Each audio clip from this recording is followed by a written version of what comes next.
and welcome to Find Your Nottingham Live, a virtual open day brought to you by the University of Nottingham. I'm Annabelle Rackham and I'm delighted to be back here where both Deepak and I studied, to tell you all about this brilliant university and everything it has to offer. Hi everyone, I'm Deepak Kataria and it's great to be here hosting this event for all of you who are interested in postgraduate study. Annabelle and I have been both lucky enough to experience what Nottingham has to offer and how that can change your life and take you to the places you want to go. Thank you for joining us from wherever you are in the world today, and we hope that this event will help provide you with all the information that you need to choose Nottingham as the place to study. We will be hearing from key people across the university to tell you more about the things we know are important to you when making your decision. You'll hear from our support services, you'll hear from our students, and you'll also hear from the academics specializing in the areas you're most interested in. Throughout the show today, you can submit any questions you have via the QR code that is now showing on the screen. We have a team working away behind the scenes who will be answering these for you during the event. If you're watching this on the university website, you can find out more about any of the topics we cover using the links in the schedule below.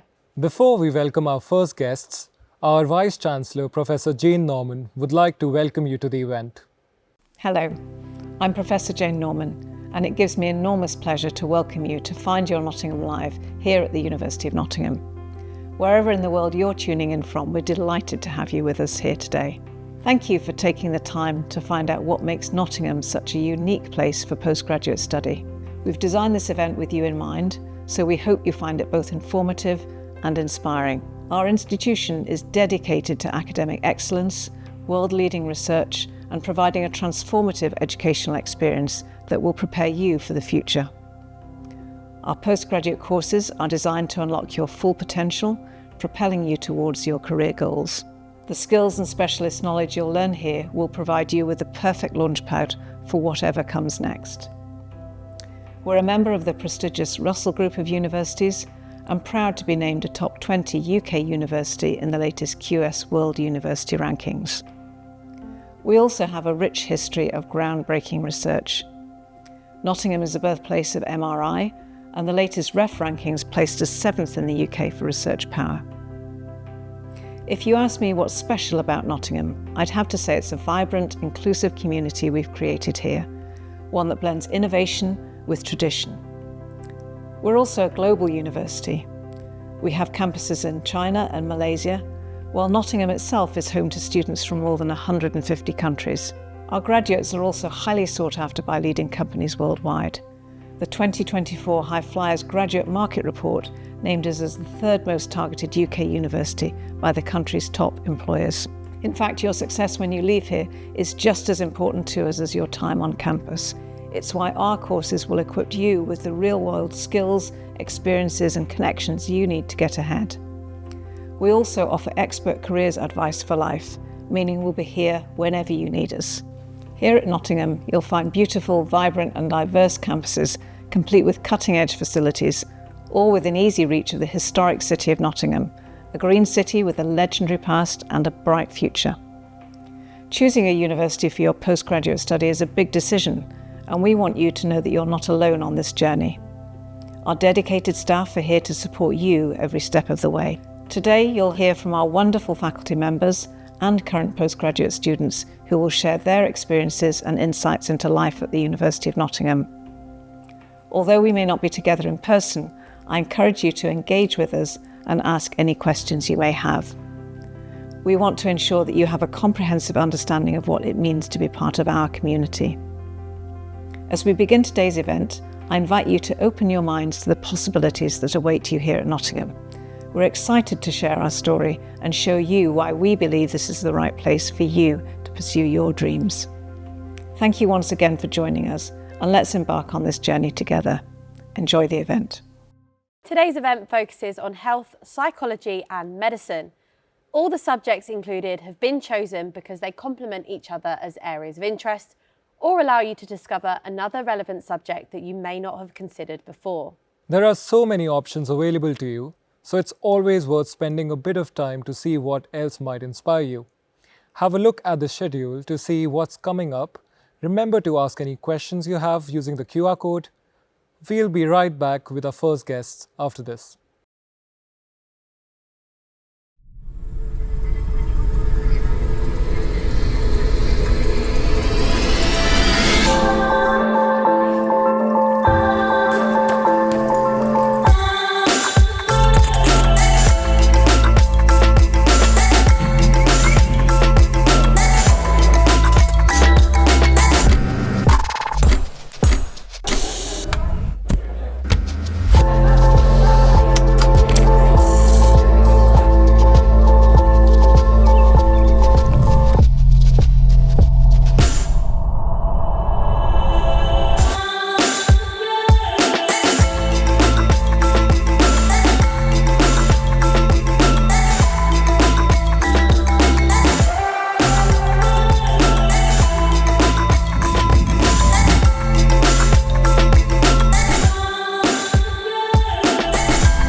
I'm now joined by Maddie Groom, Professor of Neurodevelopmental Conditions and Course Director for the MSc in Mental Health Research and Practice. Welcome. So why is this course in mental health research and practice so relevant in today's society? Well, in today's society, we've seen a massive growth in mental health needs and difficulties, and it's a core government focus, both in this country and internationally. So our course is preparing graduates for future employment in both research and clinical practice within the field of mental health, which is going to be important for many, many years to come. And what are the sort of backgrounds of students who have previously studied this course come from? So students tend to join us with a background of an undergraduate degree in psychology. We also have some medical professionals joining us, psychiatrists, for example. And we also offer the course to medical students who are seeking to intercalate the masters into their medical training. And, you know, as you previously mentioned there, this is a really big area of growth in the UK. So what are some of the major topics that you teach that you think really stand out? So we have a couple of really core strengths at the moment, one of which is around neurodivergence, so focusing on neurodevelopmental conditions like ADHD and autism. So I lead the Centre for ADHD and Neurodevelopmental Disorders at the Institute of Mental Health. This is a huge area of research for us. It's an internationally recognised centre, and the research that we do informs our teaching in that topic area as well. So another core focus is in the area of clinical psychology. We're very fortunate to have the Doctorate in Clinical Psychology programme within our department, and some of the people who deliver that programme also teach a module on our master's course, which is perfect for equipping our students for a future career in the area of clinical psychology. And as part of this course, students will take part in a research project. So can you tell me a little bit more about that, what they can do, and some of the topics or methods that they choose?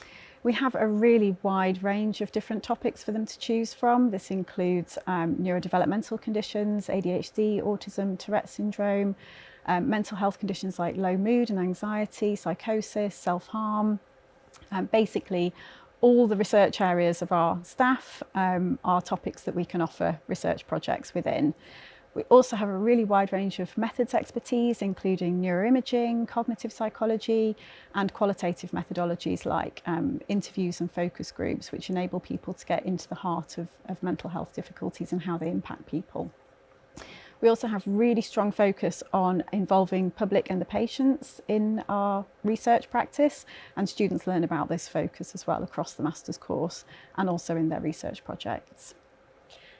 And in terms of career paths, what are some of the jobs that recent graduates have undertaken after completing this course?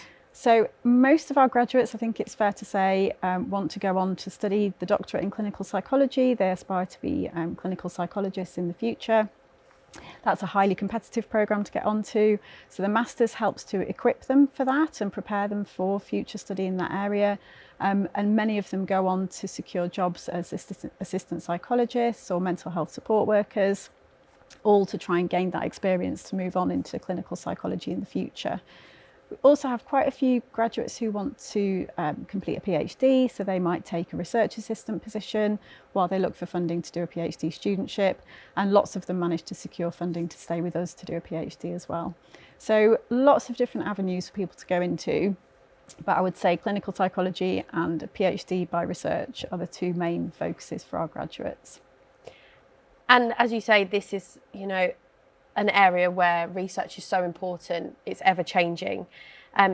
How does that influence the teaching that you deliver on this course? The vast majority of our staff are research active as well as teachers, and they tend to use those changes and developments in their own research to inform their teaching.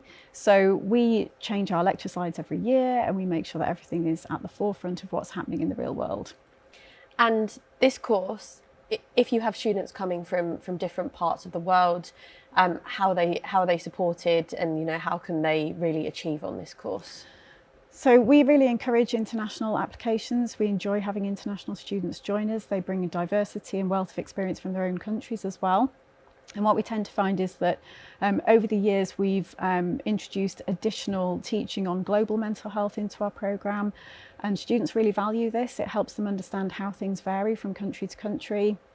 And when international students either stay in this country or return to their own country, they're able to implement what they learn from the programme into their own context, their own international context as well. And what is it about the University of Nottingham specifically? Why should students come and study this course here? I think this course is relatively unique in the focus that we have on both research methods. So we teach our students to a really advanced level of research skills and expertise, and also really teaching them about the core knowledge they need about different mental health conditions and current evidence-based practice in assessing and treating mental health conditions. So that combined focus on clinical practice, evidence-based and research means that they're then really well positioned to be future researchers and practitioners. Well, thank you so much for joining me today, and we will be right back after this. I love Nottingham, the home of Robin Hood. From the bright lights of Goose Fair to the peaceful nature of the Sherwood Forest woods. There's a feeling of togetherness, unity, pure, honest, love. And that feels great like a bright summer's day at the horses down by the lake at Colic. All I love Nottingham. The River Trent, the embankment, the Nottingham Carnival, different cultures dancing. The diversity, just walking down Columbus Street on a Saturday. The two lions in the square stand tall with pride. And when the markets in town come alive, it gives me life. Listen, as the council house clock chimes, and depending on how many times, lets you know the time. I've been to concerts at the Motorpoint Arena, and I've been to concerts at the Nottingham Caves. I've been here all my life and I'm still amazed by this place. I love Nottingham. Sometimes I stare at Hockley's graffiti colourful walls, and sometimes I gaze at the deers running round Woollerton Hall. Supreme thrills, from chilling up at Green's Mill or up at that castle on the hill. Nottingham, I love you, and I always will. Visit Nottingham today.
My guest here today is Dr. Heather Buchanan, Associate Professor in Health Psychology and Course Director for MSc Health Psychology. Welcome to you, Heather. Could you please start by telling me about health psychology and how it's relevant for today's society? Thanks very much, Annabelle. Yes, well, health psychology is incredibly relevant to today's society. As we all know, our health is central to our well-being and happiness. So health psychology really does address what keeps us healthy in terms of changing health behaviours, and also what happens to us in terms of the psychological side of it when we get ill as well. So we know that we've got an ageing population, so it's great news that we're living longer, but at the same time we're living longer with one or more chronic conditions. So it's going to become even more relevant as time goes on. And can you tell me a little bit about the health psychology course at the University of Nottingham and what's so unique about it? So yes, it's a one-year course, or you can do it 2 years part-time, and we teach it on campus, and we have a range of really exciting modules. So for example, we have modules on understanding, predicting and changing health behaviour. So for example, within that module, we would be looking at how people live in terms of the health behaviours that they choose or don't choose to do. So for example, smoking, drinking, safe sex, and how we can look to see whether we can predict whether people do these behaviours, and also crucially, how can we use health psychology to help change those unhealthy behaviours. So that's just one example of the exciting material that we cover in the course. And in terms of research being done on this topic, how does the university use it to shape the teaching programmes? So the research is really central to the course because it's all evidence-based, and all of our course team are active researchers in health psychology. So for example, one of my colleagues is one of the leading international experts in using the internet and online communities in terms of looking at how, for example, people use online support groups if they had or were affected by chronic conditions. So it really is the central focus. So if you come on the course, you will be taught by people who are leading experts in their area. And how does doing this health psychology master's course prepare students for a future career? Well, that's one of our unique focuses. So we have had a commendation from the British Psychological Society, our latest reaccreditation event. So for preparing students in terms of their future career. So we're very focused from day one in making sure that our students know what options are available for them, and then making sure that by the time they leave the course, we're getting them to the point where they're ready for that career. So it's very much a unique selling point for our particular course. And are there any other factors about studying at the University of Nottingham in particular that make this such an attractive place to do this course? Well, our course team that are based at Nottingham are leading experts in their chosen area of health psychology. So you will get unique, tailored supervision for your independent research project, which is really where students can choose an area that they're really excited about within health psychology and spend time under supervision researching that area. So that's one key area that really is very unique and exciting for the students. And those projects quite often go on to get presented at international and national conferences and also published in academic journals as well. We've got a fantastic track record. That's brilliant, of course, in terms of dissemination, but also brilliant for students' CVs and careers.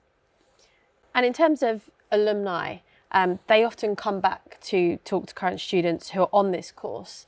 So what are some of the benefits of that for those studying this course? So we keep in touch with our alumni. We have a specific network within the course that we make sure that we are in contact with any alumni that are interested in keeping contact with us, so that I can help as course director, and also my colleagues as well, in making sure that we're helping them with their careers at different points. And we're lucky enough that every year within our professional skills module, our alumni come back and we have a whole afternoon where we have a graduate panel, and they tell the students about the jobs that they've got now, how they got them, and also it helps pay it forward to the next set of students. So they get help with networking and help with applications and even finding out about jobs that they might not necessarily have found out in more kind of traditional means. So we've got a really fantastic alumni network, which I'm really proud of. And is this a course that is applicable to international students, and is there anything, specialist that they can get involved with on the course? So yes, absolutely. We have lots of international students on our course. Usually around about 50% of our students, and sometimes more, are international students from lots of different countries. And for us, it's really exciting because we learn about lots of different countries, as do our current students. So that's absolutely brilliant. And obviously we cover cross-cultural issues within the course as well. So we don't just look at it from a UK focus. So they bring a lot to us, and hopefully we also bring a lot to them. Thank you so much for that and for joining me today. And we will be right back after this.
I would now like to welcome Stacey Johnson, Associate Professor in Health Sciences, to discuss the Quality and Patient Safety Improvement course. Welcome, Stacey. Thank you. So the MSc in Quality and Patient Safety Improvement is taught by the School of Health Sciences at the university. So can you give us an overview of the course and its main focus?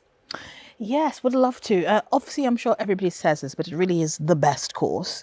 And the focus is creating leaders who create cultures of patient safety and also who create cultures of quality improvement. The focus is clinical, but actually a range of settings. So we've got people who come from hospital backgrounds, people who are working out in the community, social care, not even just healthcare directly. The focus is a very complex mix of skill, ability to lead cultures, to change organizations at large scale, and also a lot of technical skill around analyzing patient safety data, using processes, statistics, data analysis to improve and not that demonstrate improvement as well, both in safety but also in quality. So safety is very much protection, whereas quality is advancement, making things better for the patient and service users in healthcare. So it's really quite a complex program, mainly because the large-scale change that our students end up actually effecting is so important. And why is patient safety and quality improvement such a crucial topic in today's healthcare landscape? Yeah. So, the people that we care for, whatever setting, whatever country which we're caring for people, they deserve safe care. Healthcare is a safety critical sector, and they deserve experts.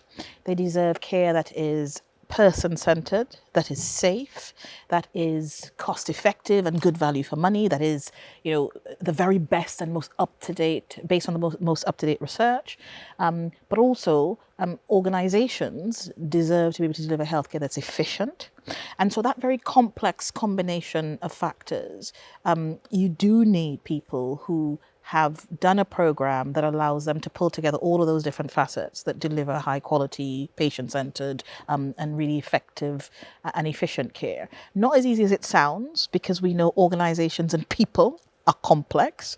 The current policy context means that there's not huge amounts of money. We know there's so much turbulence worldwide around delivering healthcare and social care that, this course really sets people up for being able to manage people, being able to manage systems, be able to manage cultures and influence cultures, and also influence change, So really a really complex combination of skill, soft skills, more technical skills, and understanding of organizations. And I believe this course is not just for people with a background in allied healthcare. What other backgrounds do students come from? And can you also comment on how does the diversity enrich the learning experience? Yeah. So last year I had a student, I supervised a dissertation, and she'd come from a management background. She'd been working in hospital management, and she wanted to specialize in managing safety cultures. So she had no clinical background at all, but really actually excelled on the program, did an amazing dissertation, was able to then take that learning, it was a proposal for a project, back to her home country. We have the full range of clinical of practitioners, as you'd imagine. On Tuesday, I was with students on one of our modules, a measurement module, and in that room, it was quite exciting. I've got a nursing background, but on that day, there were nurses in the room, quite senior nurses, divisional nurses, matrons and so on, but also quite junior nurses. We had a dentist, a couple of doctors, midwives. So it's a range of clinical backgrounds as well.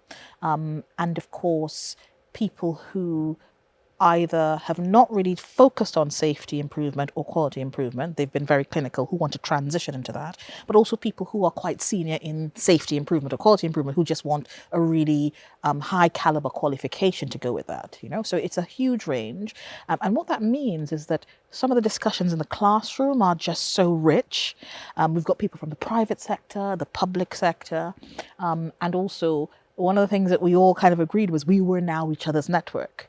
So you can imagine when people go back into work, those who are doing the program full time or back to their home countries, they have now access to a really amazing community of practice as they're developing their services based on what they've been learning, right? So that diversity of profession, of country, of levels, very senior to quite junior people working in the private and public sector, actually means that when students finish the program, they really have access to an amazing network of peers who are expert peers and can kind of take them through the rest of their careers.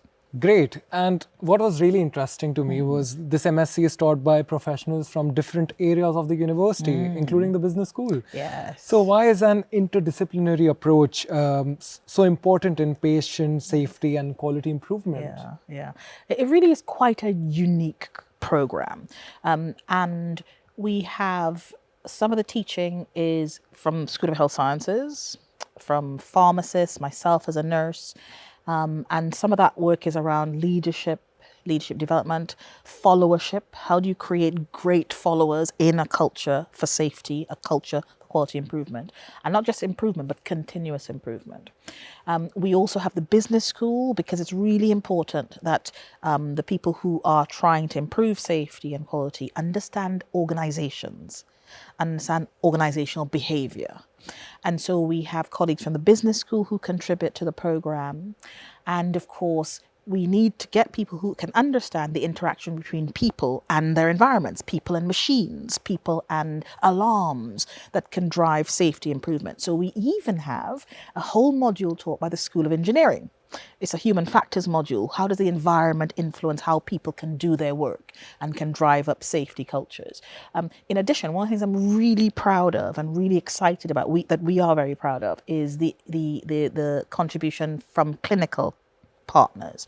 So we have colleagues from Nottingham University Hospitals Trust, one of the NHS organisations that do a lot of our teaching on safety, fundamentals of patient safety, quality improvement methodology, measurement. How do we measure the impact of safety improvements or changes?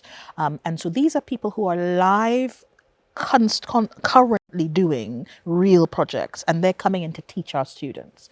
And of course, because of that really close relationship with NHS and healthcare partners, we also can provide students with opportunities to look into some of those organizations as well. So that interdisciplinarity is something that's really unique about the program, but really, again, prepares students to deal with the complexity of improving safety standards in whatever setting they end up in, and also to always be driving quality improvements as well. Great. And if you think about the career side of things, so could you tell us, are there any opportunities for students to work on any real life projects? And if you could also comment on what are the areas where graduates go into? Yeah. So they come from all over the place and they go back all over the place, So we've got one of our visiting, our honorary assistant professors is a former student of ours, did the program a few years ago. And he is in the private sector doing consultancy, one of the big consulting organizations. I won't name them, but he is there as a patient safety and quality improvement consultant. So private sector. A different dissertation student that I had last year also worked in the private sector, but actually a very senior nurse, board level nurse in a big private provider of healthcare. So you've got private sector consultancy, and I think he was not a clinician. And of course, you then also have private sector providers. So that's one section that sector that people go back to. And then we see people in a range of public sector spaces. So everything from clinical staff who are not that senior but want to develop expertise to very senior doctors, nurses. We have an anaesthetist, for example, who's doing an amazing project on gases and sustainability, because you use a lot of quite difficult gases in anesthetics, for example. So they come from a range of professions and also settings. So people working in the community, people working in acute settings, or one of the people who delivers on the program actually started off in accounting and then became more and more interested in developing lots of expertise around analysis. So again, it could be commissioners of services, people who buy healthcare on behalf of populations who want to drive safety improvements, people with management backgrounds, people with business backgrounds, and we're seeing as well more and more some of our students, they do the masters with us, go back to their places of work, and then they want to know more, they want to research, and we're really encouraging people to come back to us and do doctorates, for example, because there is that great pipeline, because the same people that are teaching on the masters can supervise really quite exciting doctoral studies as well, you know. So lots of opportunities, people who want to do education, stay in academia, lots of opportunities. Thank you for those amazing insights, Stacey. And we'll be right back after this. The people that I met. The people. Getting to meet everyone. The people around me that I did the course with. The one thing that's amazing is that you get to meet people from so many different parts of the world, and it's just that sort of, you know, bridging the knowledge and the gap, and it's a unity, it's beautiful, it's beautiful. This public health course showed me all the aspects of healthcare and medicine that aren't necessarily being considered as much as they should be, and I learnt loads more about them. When you're thinking about what modules to pick, just go with the ones that you feel most passionate about and really want to enjoy. Always read your assessment criteria so that you know what you're doing when you're doing assessments. Talk to your lecturers. If you're having a problem, say it straight away, because you know they can't help you if you don't say anything, but they're really willing to help and they want everyone to do as well as possible. Be open, because the knowledge is not only found with the teachers, but then among your peers as well, because you have different colleagues from different fields. Sometimes what you're struggling with might be someone's expertise, because people are coming from medical backgrounds, statistical backgrounds, epidemiological backgrounds. So just make sure you're open to your colleagues and your friends and just have fun with it. I'm currently working in healthcare consulting.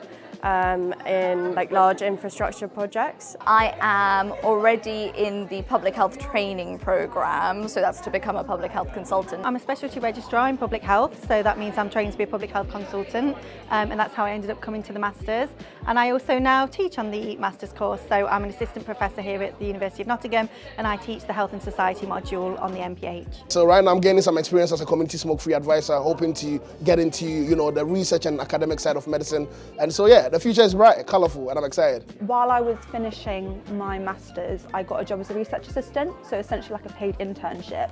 And I started doing work with one of the professors, and that led to now being able to teach on the course. So I do research alongside teaching different modules, so like research methods is my main area. So it's really fun to kind of go within 1 year to go from a student graduating to now being able to teach the new student. I'm looking forward to being in a position where I'm actually going to be able to design useful and impactful policies that can rightly position the health systems, especially those of African nations and African countries. Yeah, so I'm looking at working with organizations like the World Health Organization, UNICEF, you know, those places where you can stay and really have that platform to make the impact and yeah, effect the change you basically want to see.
We now welcome Gillian Carlton Boylan, Assistant Professor in Public Health.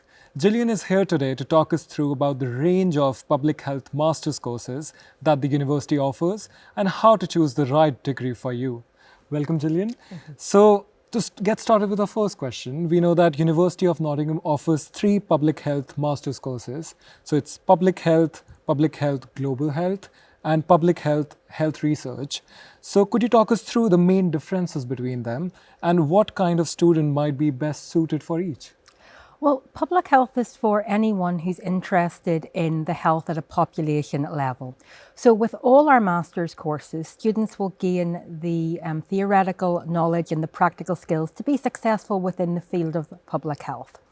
With our global health course, we focus on, as you can imagine, a global health perspective, and students learn about issues and problems which are pertinent globally and how those can be addressed at a global level. And with our research program, so our health research, we focus on research methodologies, so students will gain an understanding of research skills in both qualitative and quantitative research methods. Perfect. And as you already just mentioned, research plays a big role at University of Nottingham, and the public health research does influence teaching on these MSc courses. So do students get the chance to be involved in research themselves then? Yes, they get a chance to be involved in research. So as part of all of the degrees, students do a project module, which is where they get to do their own research and they get to choose on their own topic and the methodology that they would like or to use, and they get or to develop that interest further. We also really believe on the Masters of Public Health courses in the importance of research-led teaching. So a lot of our academics are researchers of national and international standing, and they take that expertise not only in the methodologies but also within other topics, and they bring those into our teaching. So in terms of our teaching materials and activities that students do. Great. So do students have opportunities to work with public health organizations, either through placements or project work? So while there are no formal placements or project work with organisations within the Masters of Public Health programmes, students do have the opportunity within the project module to work with other public health based organisations if they arrange that. So in the past we've had students work with local government, we've had students work with other public health organisations, and some of our students have worked with one of our larger sports teams within the City of Nottingham to gather data from match days. So it's very exciting, and there are opportunities, but there's no formal placement as part of the master's programs. That's great. Now thinking about career progressions, so what kind of career paths do graduates from these courses typically follow? So are there any certain specialisms? Do you think they are open to these specific courses? Well, public health is so varied that our students can work in a multitude of areas. So in the past, we've had students work for health services, so in the UK, the NHS, but also global health services. A lot of our students have worked within local and national and regional government. So local authorities go in the UK, regional health authorities in other countries. Our students have also went on to work in journalism, science, communication, and have worked for NGOs such as the World Wildlife Organization and the World Health Organization, as well as many working in academia. So a lot of our students go on to work within research or as teaching within the universities, both in the UK and globally. And actually, quite a few of our lecturers on the Masters of Public Health programme have also been students of the programme.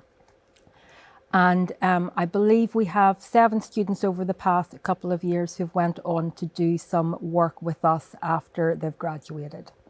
That's really interesting. And since we know that public health is an evolving field, so how do we make sure that the teaching at Nottingham keeps into consideration those emerging trends? If you can comment on that.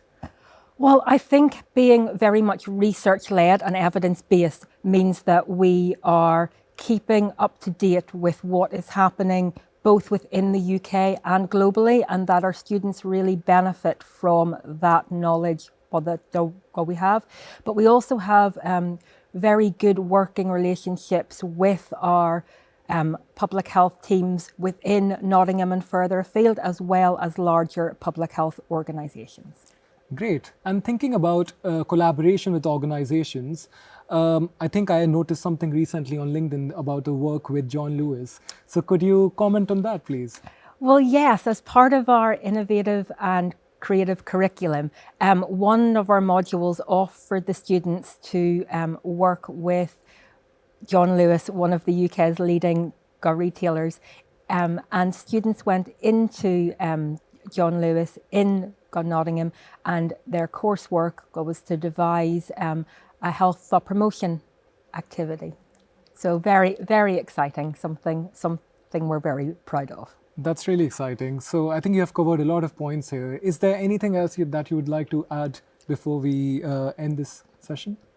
I suppose it would be that public health and our courses here at Nottingham are for anyone who has an interest in making the health of the population better, and that and wanting to do essentially good is very much a public health ethos, so that we're very proud of here. That's great, Gillian. Thank you for being with us here today. And we will be right back after this.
Not just a squad, it's a group of friends. Do something good with my disability rather than just neglecting it and not talking about it. I think talk's the one therapy, and I did that and I thought that helps a lot. Going to the sessions, having them look up to us and listening to us, it's really wholesome, exactly, yeah.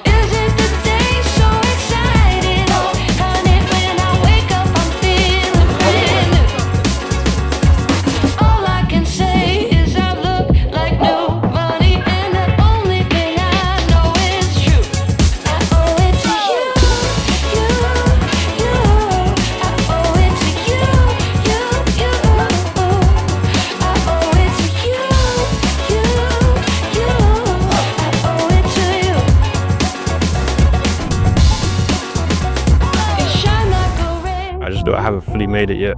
The dream for me has always been to get to Olympics, and so much more that I still have yet to do.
We now welcome Dr. Yasmin Nazir Ajana, Course Director for Sport and Exercise Medicine courses. Thank you so much for joining me. So, the University of Nottingham offers 2 MSc programmes in this field. You've got Sport and Exercise Medicine and Applied Sport and Exercise Medicine. So could you explain the key differences between the two and which students might be suited to which course? Absolutely. The sports and exercise medicine courses are designed, so the SEM course is designed for people who have an existing clinical background, such as your doctors, your physiotherapists, your sports rehabbers, and want to deepen their skills and advance their knowledge and experience in sports and exercise medicine, whereas the applied course is suited to individuals without an existing clinical background. So we're speaking about your epidemiologist, your human biologist, your public health specialists that are interested in developing those skills and acquiring those knowledge in sporting injuries and understanding how to assess and manage these injuries within the sporting context and increase their career prospects of working in the sporting environment and beyond. And are there any core or specialist modules that really define each course and help, shape that student experience? There is a variety of core modules within the sports and exercise and applied sports and exercise programs.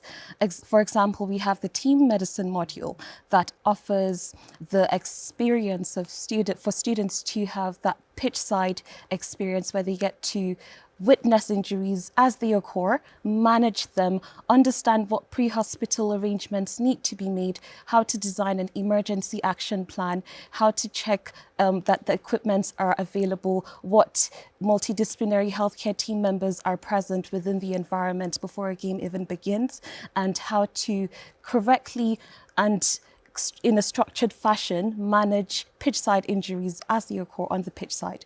So we do have the team medicine module. Students also get to undertake the sports injury assessment module that provides them advanced knowledge and skill in assessing sporting injuries and beyond. Students get to take the theoretical foundations and rehab module that deepens their ability to have complex communication with patients, particularly those that struggle with more complex issues. And it does so by drawing on key theoretical models. Students get to go on placements, a variety of placement opportunities within the team medicine module and the MSc health module. The wilderness and expedition medicine module offers students the opportunity to go on expedition trips, whereas some of the placement the students have gone on in the past include professional placements with the Nottingham Forest Football Club, professional placements with the Birmingham Ballet, Cambridge Rugby, Nottingham Panthers Ice Hockey, and the list goes on. And students also get to take part in university placements with the Box and IMS teams, and they get to learn specialized skills and training in taping and massage and cover real life events. So students have that opportunity in modules such as the team medicine, the module. We also have the sports and exercise nutrition, where students are able to assess different athletes in different sports, identify what their nutritional needs are, and design tailored, specialized nutritional plans for different athletes. So we do have a variety of modules that really provide students with core essential knowledge and tailored skills to advance their abilities within the sporting context and even beyond. So in terms of the physical activity in health and diseases module, students have the ability to not only look into the sports world, but also find out how physical activity can be used in disease management and prevention for the general public as well. And so there's that variety within the course. So how involved do students get, when they're doing these practical modules and going out and getting that real world experience? Is it something they really get to, be involved with? Yes, absolutely. So students are very well drawn and involved into the practical element of their pitch side skills. So for example, they do take a sports trauma course right from the start of the course that trains them with the practical skills of managing injuries as they occur on the pitch side, making crucial decisions of whether to allow a player to play on or if to sit the player out. Because we do know quite commonly players love to play, especially if they're working in, say, an elite setting, and they do not want to lose that opportunity. They want to keep playing. And so a player will be severely injured and the physio or the healthcare practitioner will approach them and they'll tell you, no, I'm fine. But the truth is they're not fine.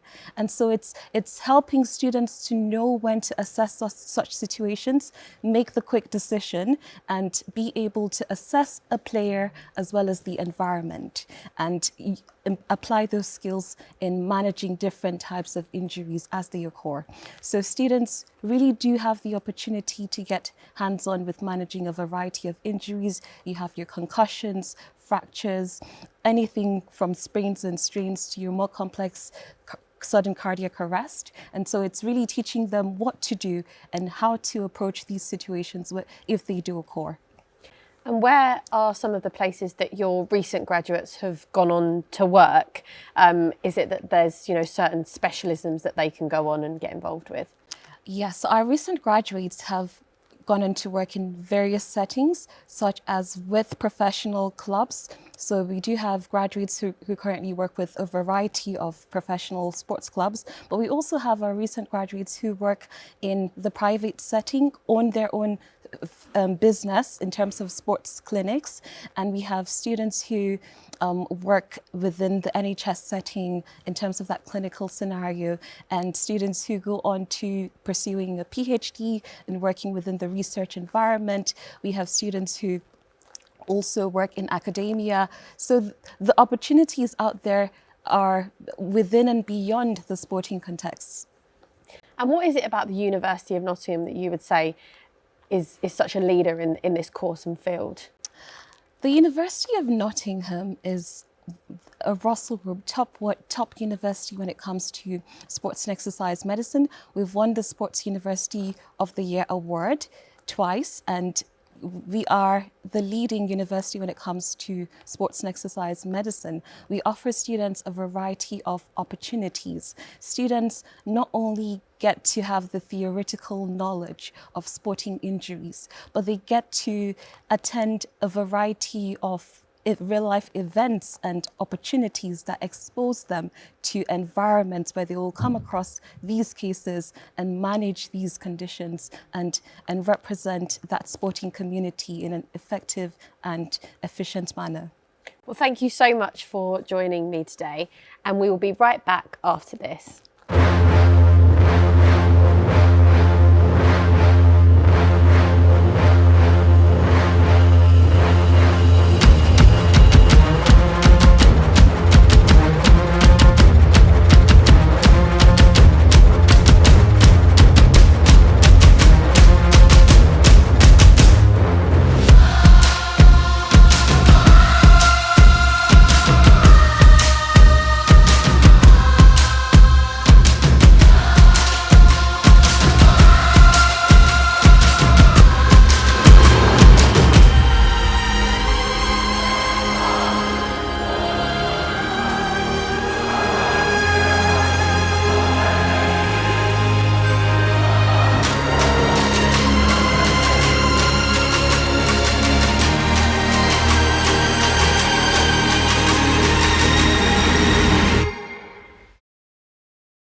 We now welcome Dr. James Bezic and Dr. Shola Olafi, course directors for MSc Drug Discovery. Welcome to you both. Thank you. So for the first question, what makes the course at Nottingham special and why would someone choose it? Great, thank you for having us first of all. So first of all, something that we're incredibly proud of is we are accredited by the Royal Society of Chemistry, who are a professional standards body who accredit courses based on their educational excellence and also the way in which the course prepares students for future careers in the field, in this case drug discovery.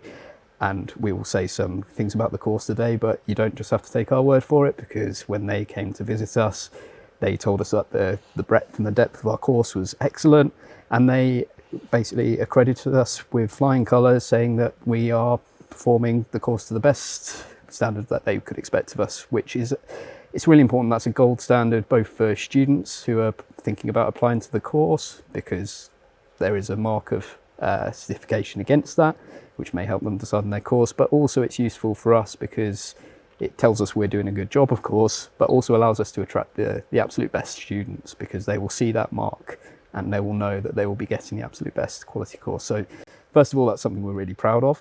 Second of all is arguably the most important part of the course, which is our students.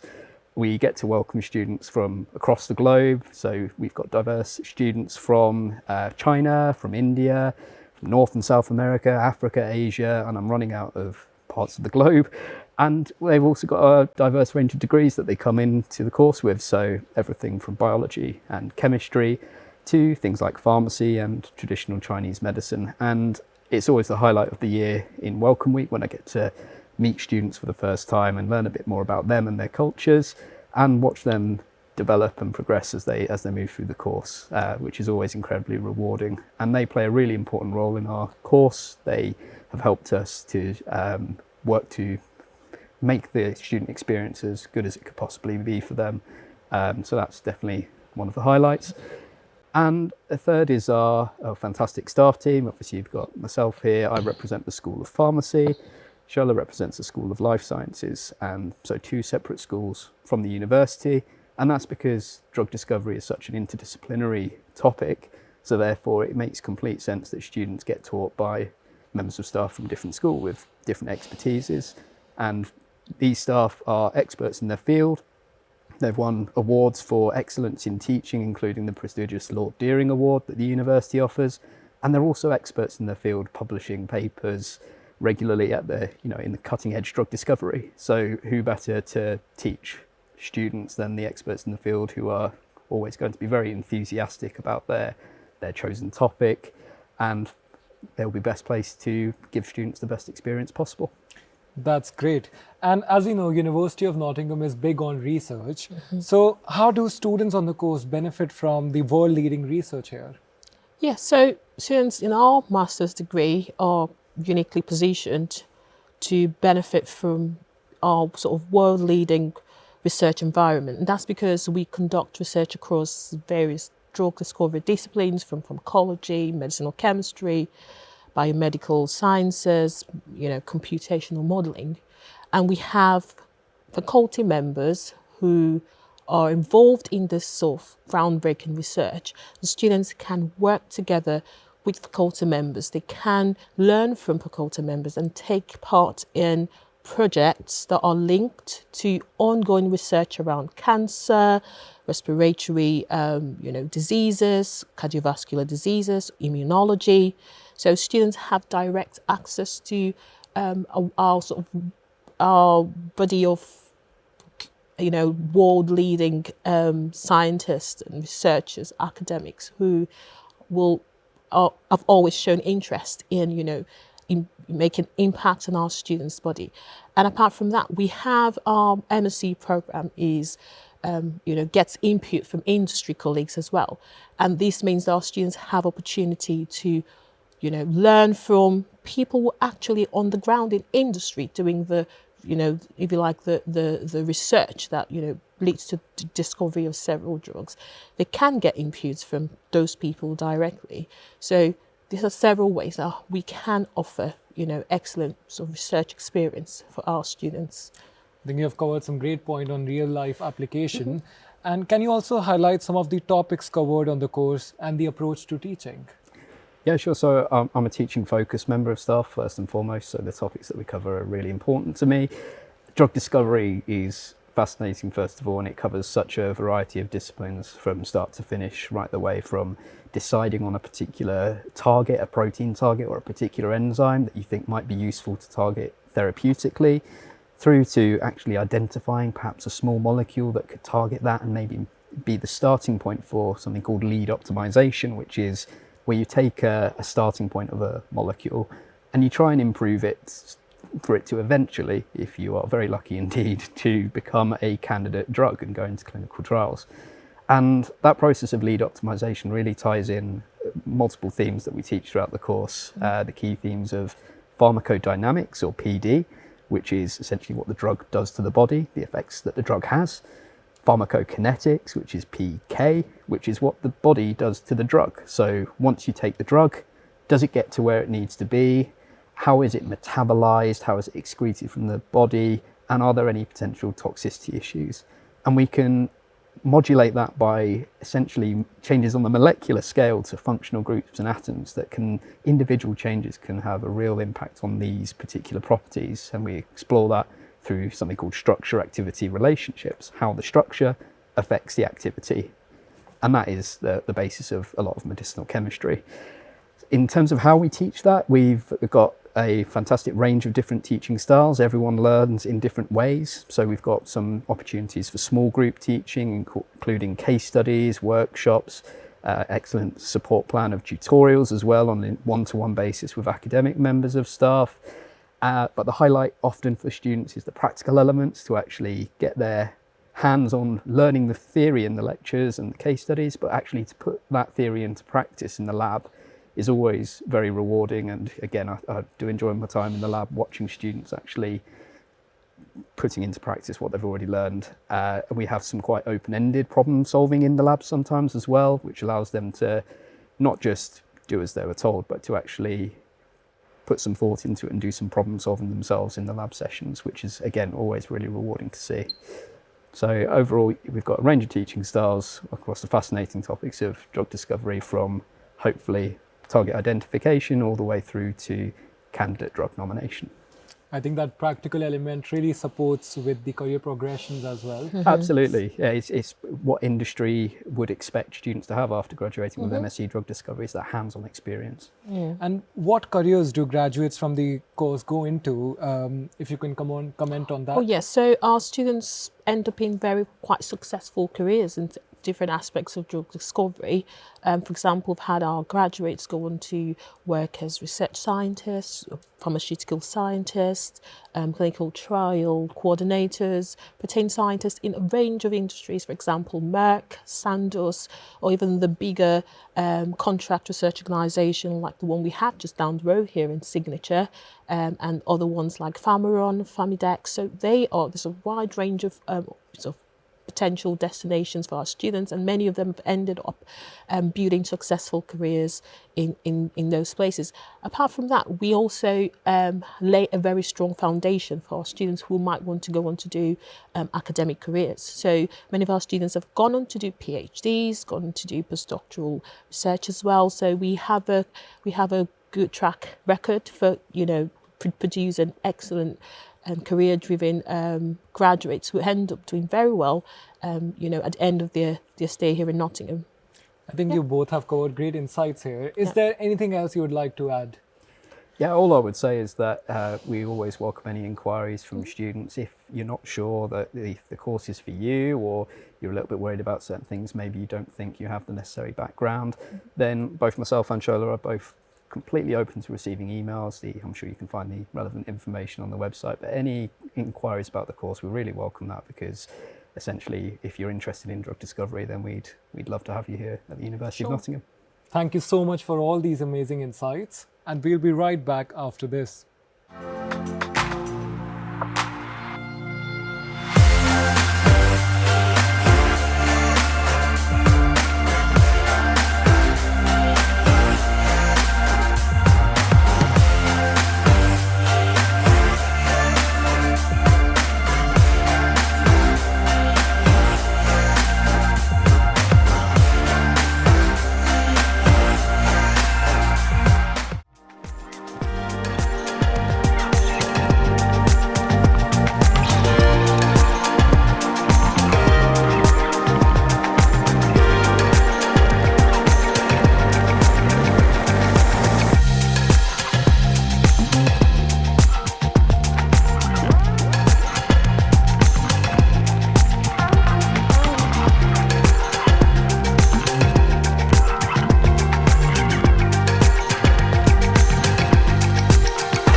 now like to introduce Dr. Dennis Schlepek to tell us more about the School of Psychology.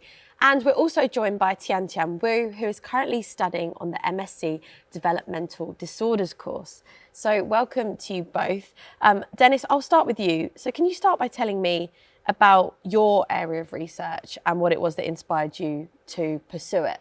Yeah, so I'm the director of the MSc in Cognitive Neuroscience. So I started out my career in physics, actually, when I was an undergraduate student, so the natural sciences, and then I had this opportunity to take an option in physiology, which was sort of my first view of this biological sciences subject. And I had a particularly amazing lecturer who sort of caught my interest in how the brain works and so on. So I ended up changing direction and ended up in neuroscience. So did a PhD, a couple of postdocs, and then I came to Nottingham quite a while back. And so my research interest is brain imaging, so using magnetic resonance imaging to understand what happens in the brain if we use our eyes, our sense of touch and so on. On this master's course, we teach the students about how these research interests actually map into applications in the real world. But my course is only one of a whole series of courses in psychology, which goes all the way from sort of computational things, how do things work at a very small level, all the way to applied sort of ideas. So that's how I ended up in psychology. And how is the research conducted at the School of Psychology, and what influence does that have on the curriculum and then, you know, the current students? Yeah, so my personal interests are on sensation and perception, but lots of my colleagues are interested in how memory works, how we deal with trauma, lots of different aspects of how the mind works and how those things are sort of implemented in the brain, all the way to how people interact with each other. So for the students, I think what's particularly sort of exciting and useful is that no matter what their interests are, there'll be somebody in the department who probably will be working on something that's very closely aligned to what their interests are. And I think that translates into the lectures that you get given, right? So it's a very different thing if you get taught by somebody whose main research interest is in the area you care about, rather than just sort of generically taught. So I think, yeah. And in terms of the School of Psychology, what are some of the facilities and resources that are available to master's students in particular that will help them with their academic development? Yeah, so I can probably speak mostly about the cognitive neuroscience course because that's sort of what I direct, right? So there are techniques for measuring behavior which go beyond just asking people questions about how they feel, for example. So we can measure eye movements, for example, with high precision, or measure brain waves using a technique called EEG. And then, of course, the pièce de résistance at the University of Nottingham is that this is a center of excellence for magnetic resonance imaging, which was sort of invented and discovered here. And so we have access to all these facilities, and the students actually get, as part of one of the bits of the course, I take them up to the imaging center to collect some brain imaging data, which we then analyze. So that would be some of the highlights of the things they have access to. And Tian, can you tell me a little bit about, whilst you've been studying at Nottingham, what's some of the support that you've got? The first on my head is we got a student volunteer researcher project thing, and you can like apply for the projects to be a volunteer, and there are lots of different type of research is going on and you can apply for. Except that for my class, since I'm developmental disorder, and we are learning a lot about like assessments as well. So like if we need test manuals for our research paper, we can rent it for free from the Department of Psychology. And also like we have lots of work experience that we can get like from there's a work experience week that we can get help from. And, you know, just about, you know, you in particular, what made you want to come and study at the University of Nottingham? First of all, this is a one-year program, so I can finish fast. I want to do a PsyD program later, so I want to save my time. But also, like, this program is related to what I want to do later. I want to work with children, and this will help me to get to know the deeper knowledge of all different type of neurodevelopmental disorders of children. So like, because in undergrad, you will learn the basic stuff, but now I can get deep into it to have practice with my classmates on how to practice assessment on the clients. So that's the major reason why I choose this. And is there any one thing that's really stood out for you whilst on your Masters in Developmental Disorders that you've thought has been great about the university? I think is since it's a small class, so like all the classmates can get to know each other, and we can get help easily. Even when the professor does not have time, we can ask other classmates and share our like knowledge of what we don't know. So like I'm not afraid to misunderstood the the professors' lectures. So, and we got lots of seminars as well. So it just really helped. And in terms of, you know, you'll be graduating soon. Dennis, some of your recent graduates, tell me about some of the success stories from the School of Psychology.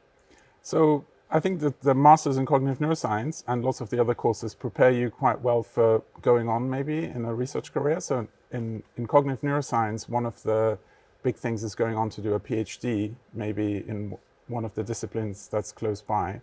And the students leave from our course with quite a good skill set, I think, you know, so that helps them apply for PhD positions in the future. So in the last year, we had a couple of students going off to very good universities in the UK. So we've got a student placed in Cambridge. One of our students went to Vanderbilt even. So I think that those are some of the success stories on the academic side.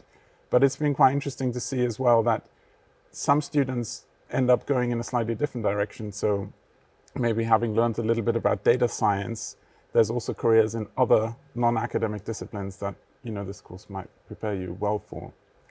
And how do you support students that are looking at graduate roles and sort of transitioning into that? So I usually, as a director, give them a talk quite early on. We have academic guides in our department who have special sessions on careers. And the career service at the university is brilliant. So they've got a very large library of sort of resources for people to draw on. Yeah. And is this a course that's open to international students? And if so, how do you support them on their journey? Absolutely, yeah. So we have quite a few international students on all of the master's courses, actually, in psychology. It's quite a vibrant sort of, you know, environment. People are very friendly. I'm German myself, so there's lots of space for international students. And in order sort of to support them, there's obviously all the stuff that all of the students can benefit from. But there's a special welcome event at the beginning where students from international destinations get welcome on top. Yeah. And Tian, can you tell me a little bit about, you know, what you've really enjoyed about being at the university and maybe any advice to anyone that's thinking about coming and studying this course? Like as an international student, yes. I think you have to have an open mind to come here because there are lots of opportunities out there. There are lots of fairs for you to like hunt down. And the school will give you lots of like real life experience. So if you don't go, then you might miss the chance. So if you want to like get a full experience in 1 year, then you probably want to like actually look over the emails and don't miss any fairs that provided to you. Yeah, that's fine. That's some great advice. Well, thank you so much to you both for joining us today. And we will be right back after this. I chose this course because the modules are really interesting and that you have 3 months dedicated to just pure research. So I thought that that would be a great way to gain confidence in the lab and gain confidence in myself and my work. And I came over for the open day and the campus was so nice and everyone was really friendly. And the whole city is based around students, so I thought that that was really appealing as well. To me, this course was amazing because I like the content of the modules and the way it is delivered in a way of lectures. We had seminars, we had practicals. So I'm originally from Greece. I chose to study at Nottingham because the Queen's Medical Centre, which is part of the university, it's also very reputable. So during this course, I gained a huge amount of new knowledge and widened my current knowledge in the field of microbiology and immunology, which I can translate into clinical settings now. My whole project was to do with cloning and transformation and ligation procedures, and then we did a small bit of HPLC and some fluorescence testing as well. So the most important skill that I've gained from this project was the practical skill. I've learned to use so many equipment throughout the course of my year, and that ultimately helped me to become a better scientist. I learned how to talk to friends, not necessarily from Africa, my background, but from other countries, and also learned presentation skills. It was part of the module, like we have to present and you have to be peer marked. It was something new, but I had to learn it the hard way. I considered this project to be essential to gain those specific skills that I wanted to. I've already secured a PhD placement here in Nottingham already, and I'll be starting very soon because I want to further understand the immune system and be better grounded in it.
Joined by Professor Lucy Fairclough and Dr. Alex Tarr to tell us more about studying immunology and microbiology at the University of Nottingham.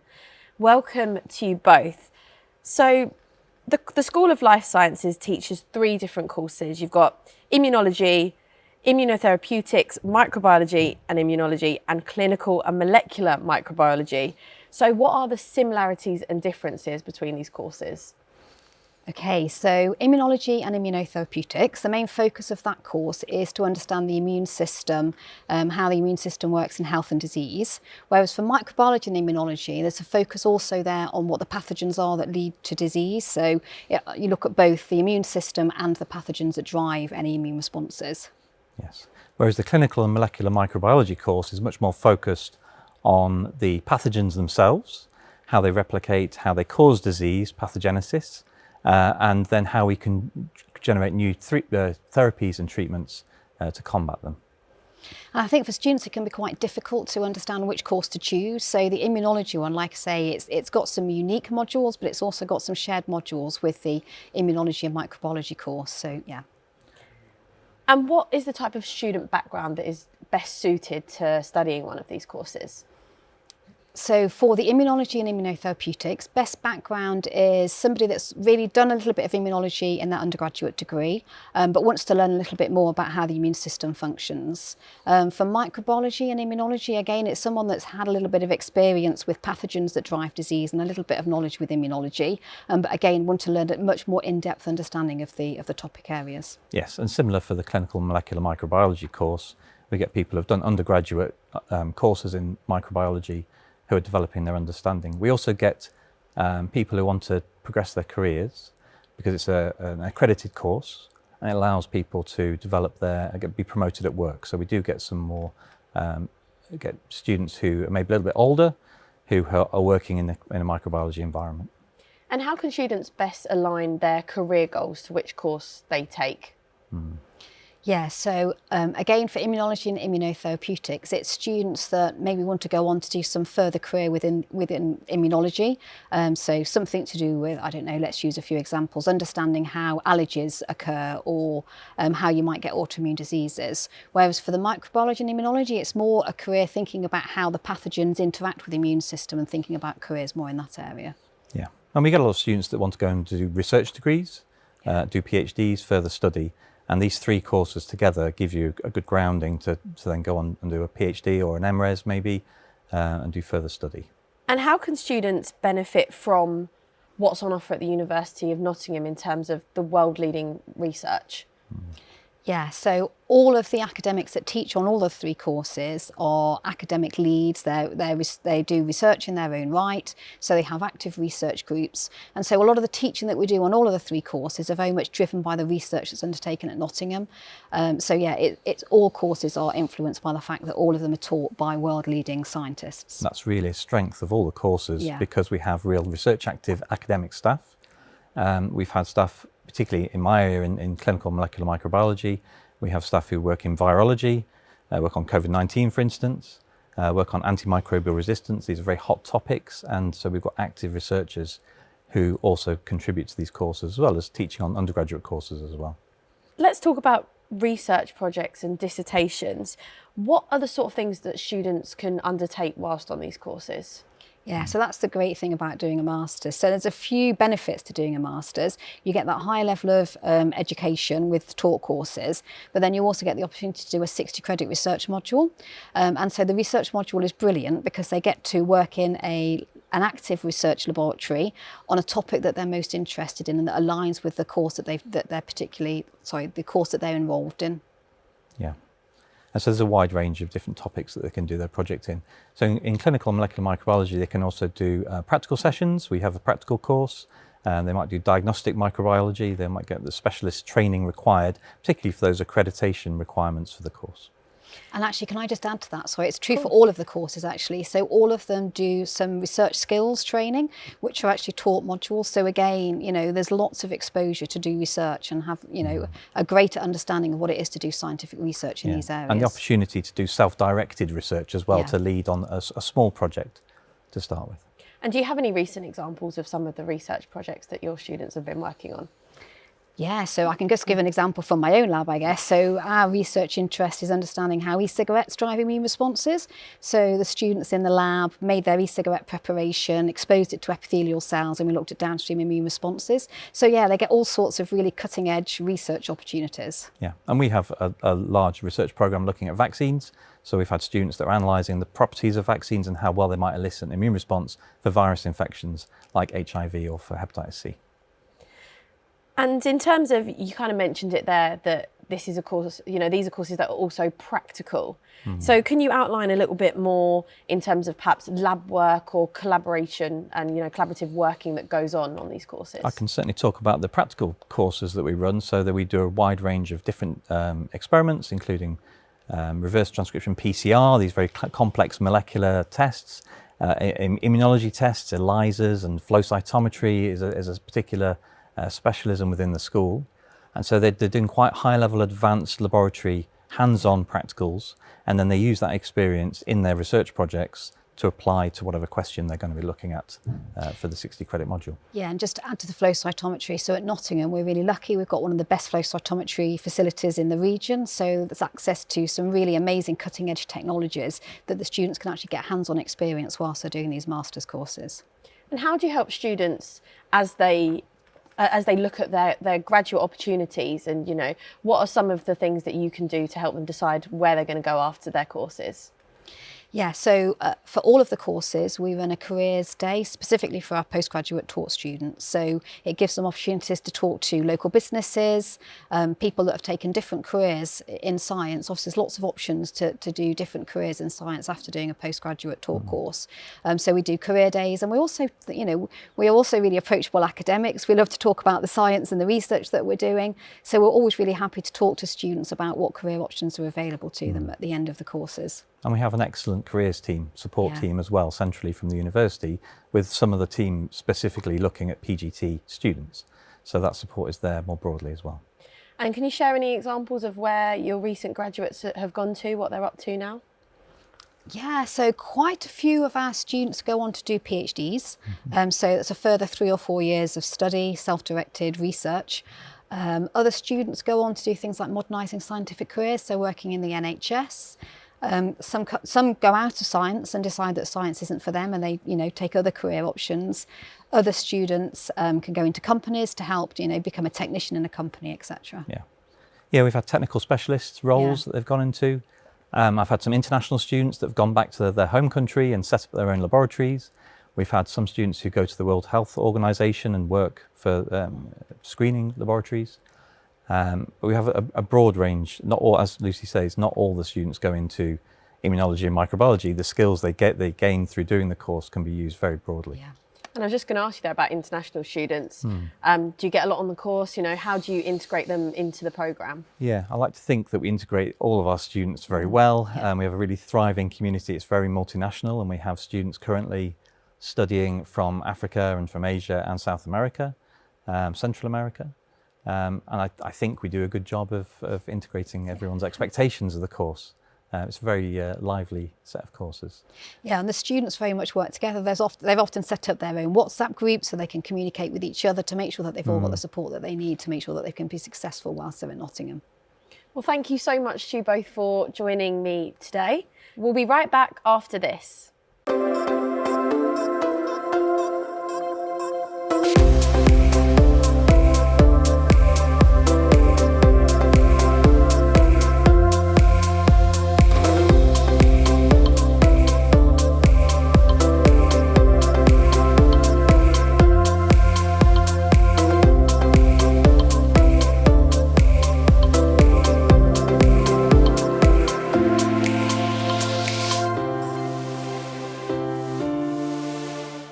I am now joined by Dave Feely, Head of Direct Admissions, to talk us through the application process for postgraduate study.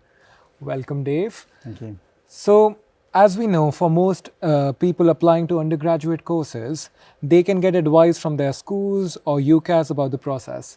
But at postgraduate level, there isn't the same structures in place. What advice would you give to someone looking to apply for a postgraduate course?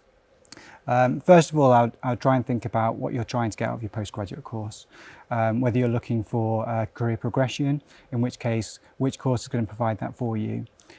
Some people are studying postgraduate courses mainly for interest based, in which case take a look at the modules that you'll be sitting inside the course as well. There's lots of courses that have very similar titles, but the content is very different. So it's worth taking a look at the modules and making sure that course you'll be studying what you want to study. It's worth going onto websites to look at the entry criteria. So many of our courses will have an overall grade as an entry criteria, but there'll also be courses that have module specifics or subject specifics that you need to be studying in your current course. So it's worth going on to make sure that the course you're taking will prepare you correctly for the master's course that you want to study. But it's worth noting that with the entry criteria, you don't need to have met all the criteria before you've applied. The majority of our students will be applying to as well, still studying on their pre-year course, and we'll be able to make them a decision based on their progress to that point on their undergraduate level course. So once an application has been submitted, what happens next? Okay, so our team will pick that up and we'll start processing that based on the information that you've provided on your application form. You will have created a My Nottingham Hub account as part of your application process. And through that, you'll be able to go back there whenever you want to and check the progression of your application. The team themselves are very experienced and they receive applications from qualifications all over the world. So the chances are they will have seen your qualifications before and understand them. But it's worth always checking your inbox and your spam box just in case we do have any questions, because if we do, that's how we'll choose to contact you. If you think that you might have missed a communication from us, if you've not heard from us, then you can go back on to check your My Nottingham accounts. And here we'll have uploaded any communication that we've tried to send you. So you can go on there and just to check. Once we've received all the information that's necessary for us. Hopefully we'll be able to supply you with a conditional offer, and if we do that, we'll email that across to you, and that will contain all the information you need to know about what you need to do to meet those conditions. And also, if you're applying for one of our business school courses, it'll give you details about how you pay your deposit and the deadlines for you to do so. And for students applying from a different country, is there anything else that they also need to think about?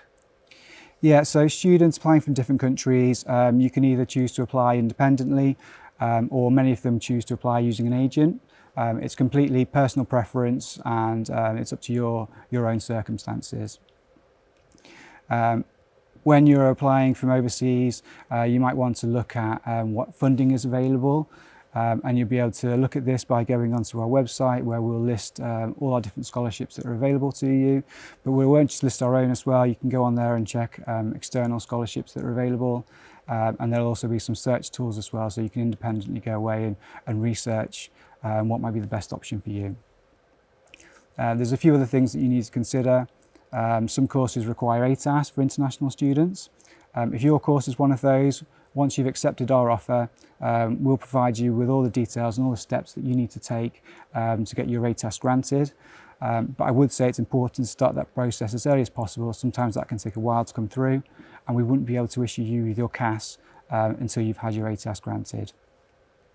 International students could also receive an English language qualification condition, in which case we'll list on our website all the different qualifications that are available.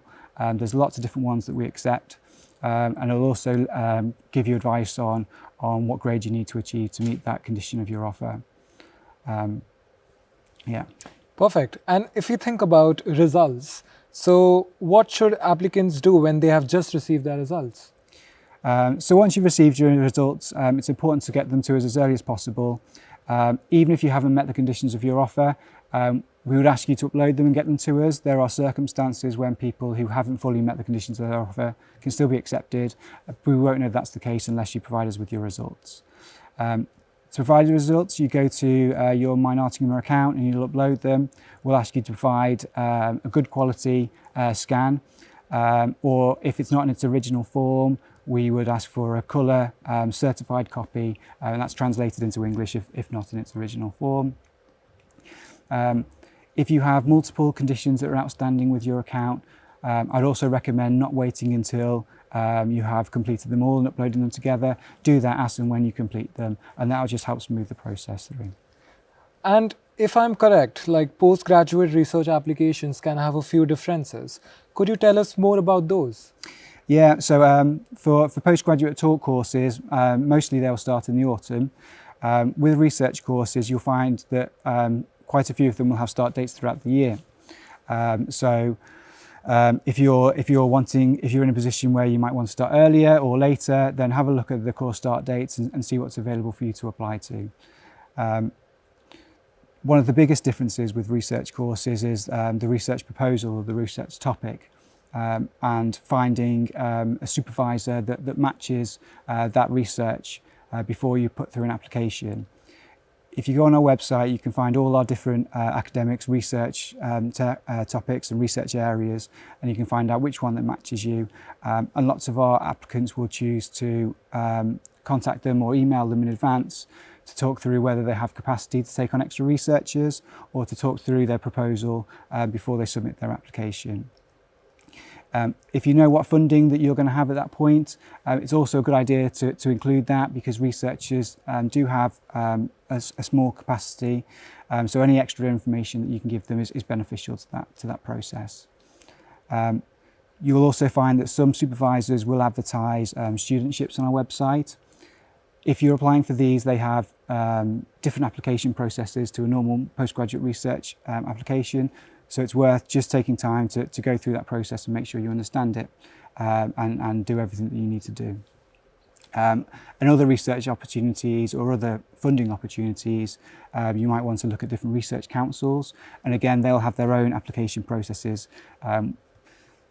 This will all be detailed on their websites and it will be quite complex, but it's just worth taking the time out to make sure you understood everything before submitting those applications. And if you had one piece of advice for anyone considering an application, making an application, what would that be? So there will be deadlines on our website for pretty much every part of the application process. We'll open for new applications the 1st of June, so that's about 15-16 months before the start date of the course. But my biggest piece of advice was to do everything as early as you possibly can. So although there will be deadlines, things like courses will close before the deadlines if they become full. Some processes like ATAS or applying for visas can take longer than you expect. So if you're in a position to start part of the process, don't delay. Try and avoid any disappointment that you might have by something closing or by something not coming through in time. Thank you so much for this informative session, Dave. And we'll be right back after this.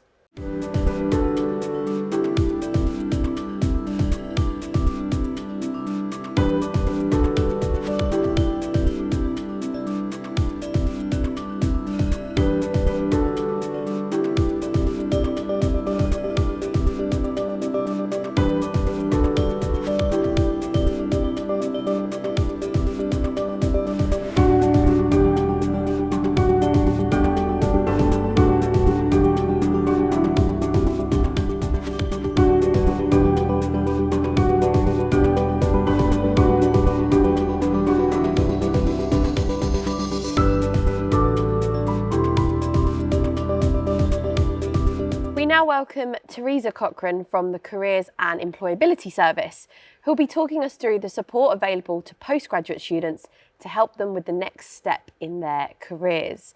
Welcome to you, Teresa. So first of all, what's some of the support that you offer to both students and graduates?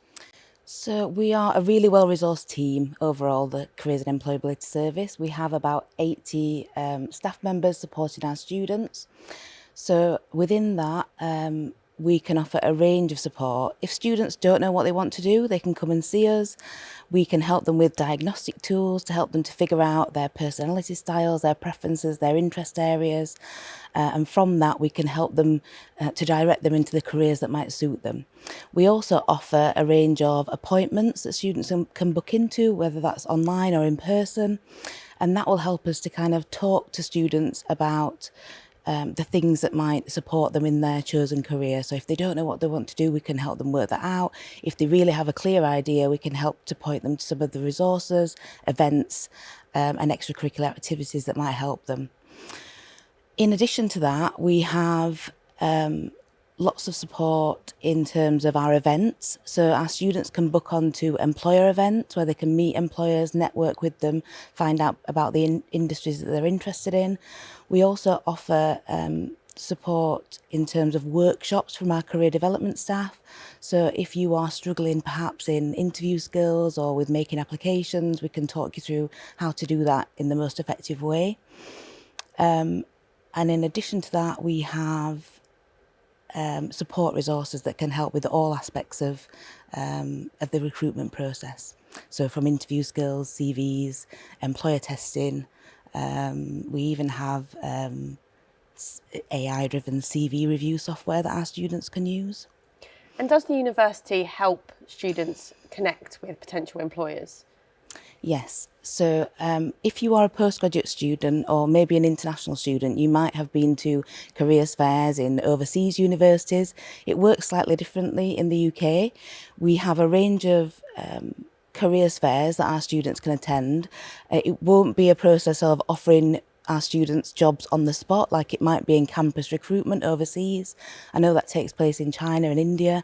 In the UK, it's more about understanding the roles, thinking about how that recruitment process will take place, all the different aspects within that, and maybe how our students can prepare for that. So for example, some of our employers will come on campus with recent graduates, talk them through what it's like to work in that organisation, the culture, the expectations.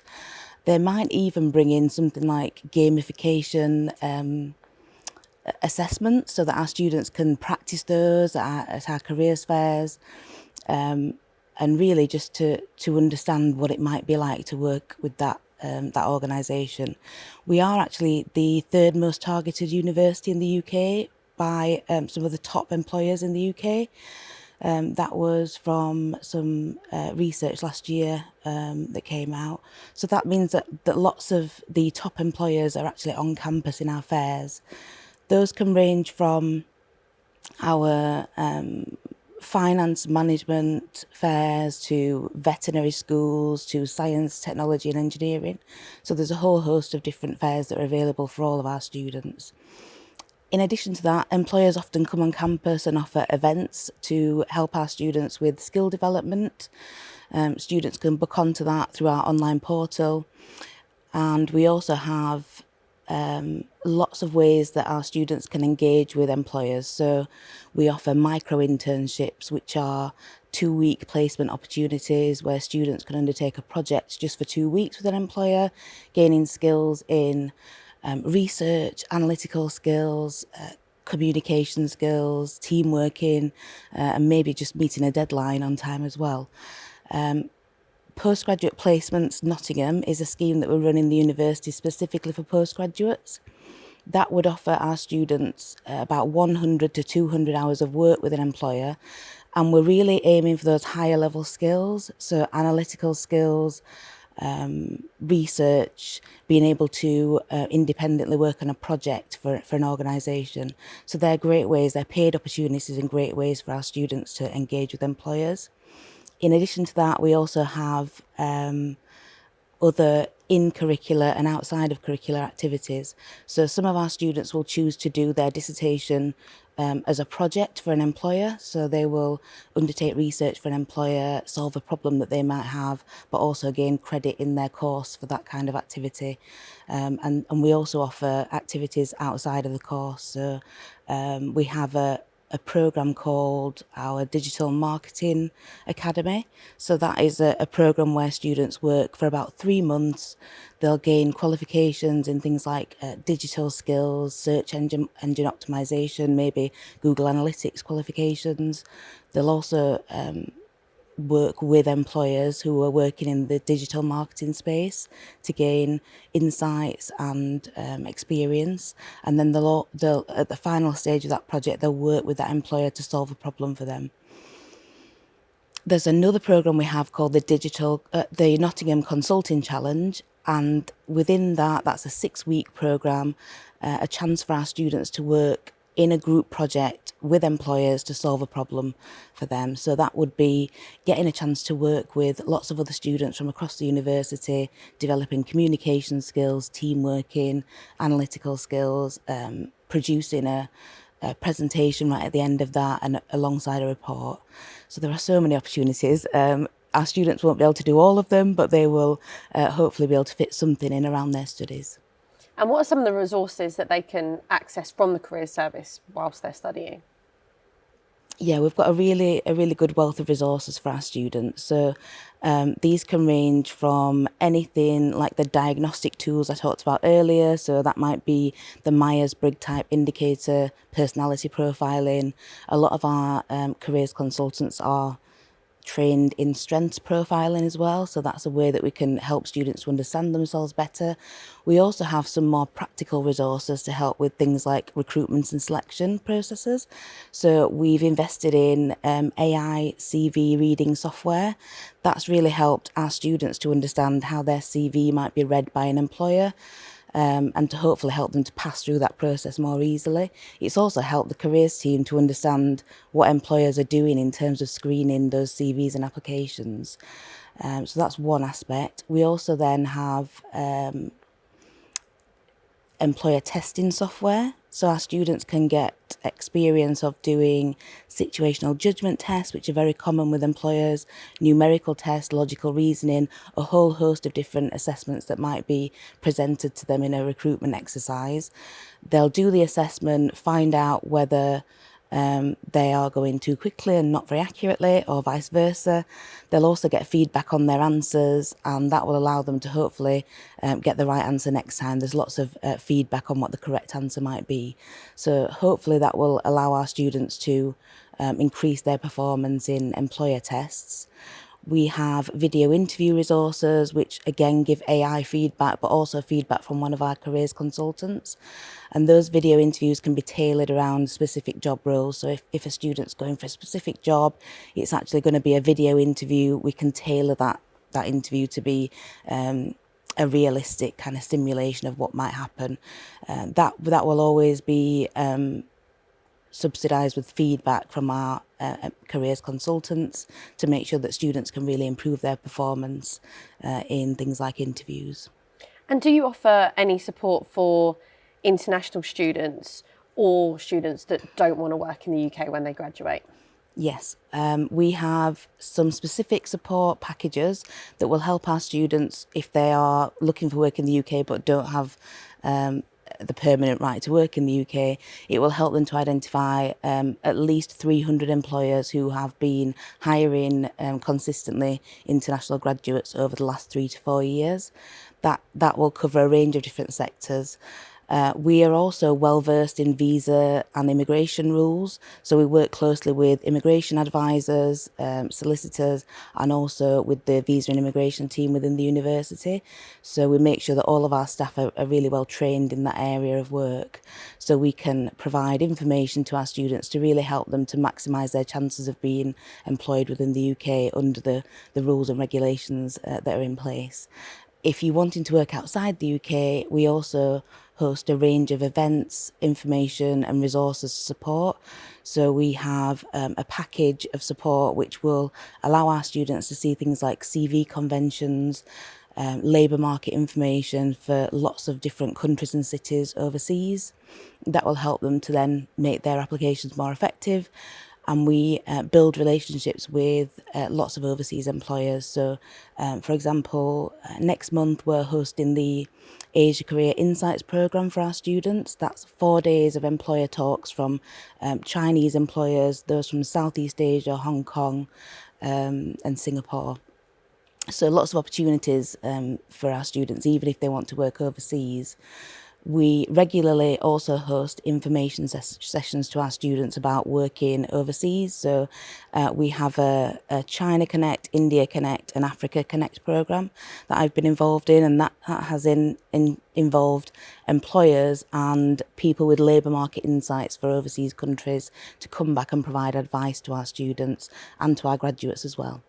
Teresa, thank you so much for joining me today, and we will be right back after this. I know it like the back of my hand, and turns out that everybody knows each other, and suddenly I'm making friends here and there, and everybody's connected, and it's just all like a big community. The campus, it was like a realization that wow, I'm really at this new chapter of life. I'm getting all the social life of it, all the sports side of it, and obviously going to classes in person. That sense of inclusiveness is what I need, and that's what brought me here. It allows you to communicate with different people from different backgrounds, different cultures, and to me that's very important. It's like the possibility of making a better world, knowing that we can be better for each other and that there's loads of things to improve in. I'm now joined by Liz Havel, Business Support Manager, to tell us more about accommodation options for postgraduate students. Hi Liz. Hi. So my first question, how do I book my postgraduate accommodation through the accommodation services if I'm coming to the University of Nottingham? So the best thing to do would be to visit our accommodation website. So it's nottingham.ac.uk/accommodation. And there's lots of helpful information on there about how postgraduates can apply for their accommodation. Also, we've got some advisors that can support. So if they want to get in touch, we've got a contact us section. Any questions about the process, about applying, or any other information that they want to ask or consider, then they can get in touch either using an online form on our website. They can have a one-to-one Teams chat and send us an email, or we've got a live chat function on our website as well. Applications open in mid-April, so postgraduate students can apply anytime from mid-April. And what are the benefits of booking your postgraduate accommodation through the accommodation services itself? We would always recommend postgraduates book through the University of Nottingham accommodation services for the simple reason that we've got such a big portfolio of accommodation. That's both accommodation that's owned and managed by the University of Nottingham and carefully selected accredited partners that we work with. We've got a real good mixture of on-campus and off-campus accommodation, and booking through us means that students, postgraduate students, will secure the best prices available and live pricing at that time for our accommodation. And in terms of, where postgrads are going to live, are they together with undergraduates, or is there any sort of separation? So we have a mixture. We have postgraduate accommodation specifically, and then we have accommodation where it is mixed with postgraduate students and undergraduate students. But what I would say is where that accommodation is mixed, we try to keep those students in clusters, so all postgraduate students would be put together in that accommodation. So although it would be a mixed site, it would be specifically postgraduate students that would be placed together. And in terms of what facilities are available, is there catering or self-catering options, and how does it work in terms of like kitchens shared or to the students themselves? Okay, so with our postgraduate students, it's self-catered accommodation that we offer. I would always say check our website for specific facilities that are available in that accommodation. They can also have a virtual tour of all accommodation types, so it's always well worth just having a check. There is shared kitchens, there could be private kitchens, again depending on the accommodation. So it's always worth checking. Also, we have a meal pass app, so postgraduate students, even though they're self-catered, they can download the Meal Pass app, and it's a cashless system where they can purchase food and drink on campus outlets, and they get offers and discounts that are on that app as well. So if they did want to have some form of catering that's on campus, then they could have a look at the Meal Pass app, but otherwise it tends to be self-catered. And in terms of where students will be living, how far are the accommodation options from the teaching and departmental buildings?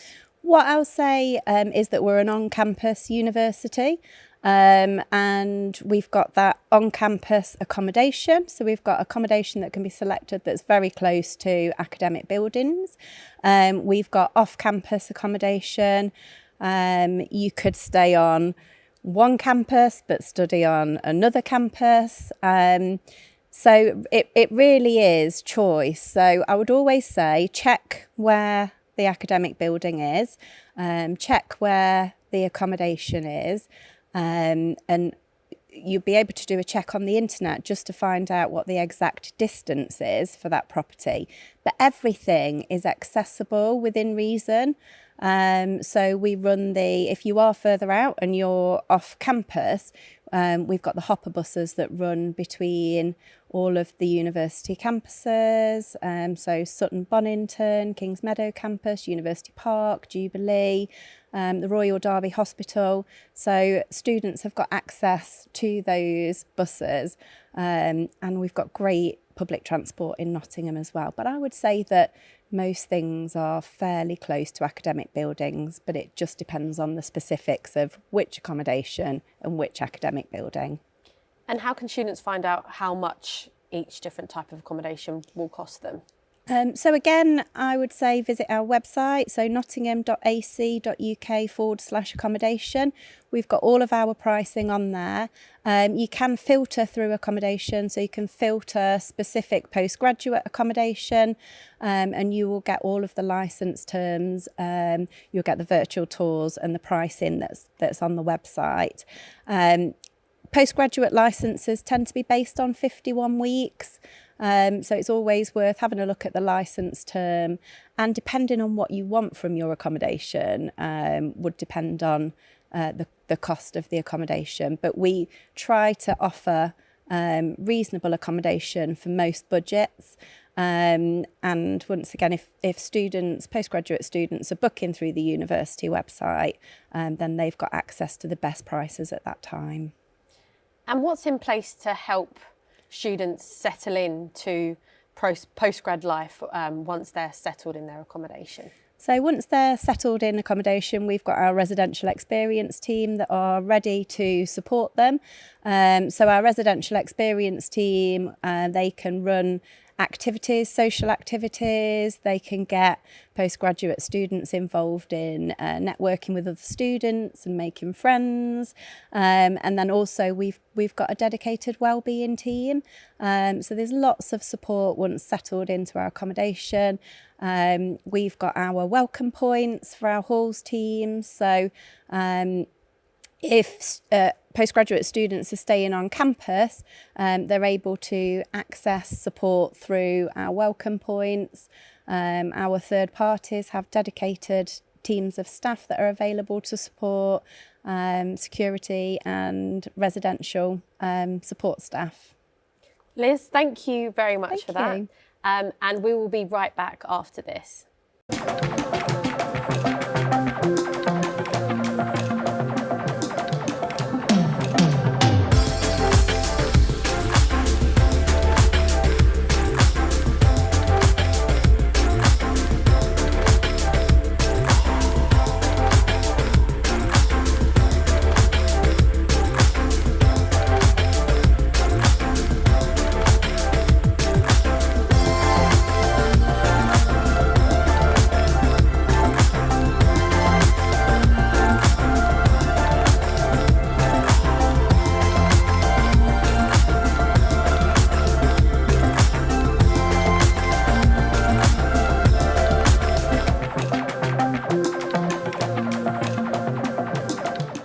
It's now time for us to wrap up the event.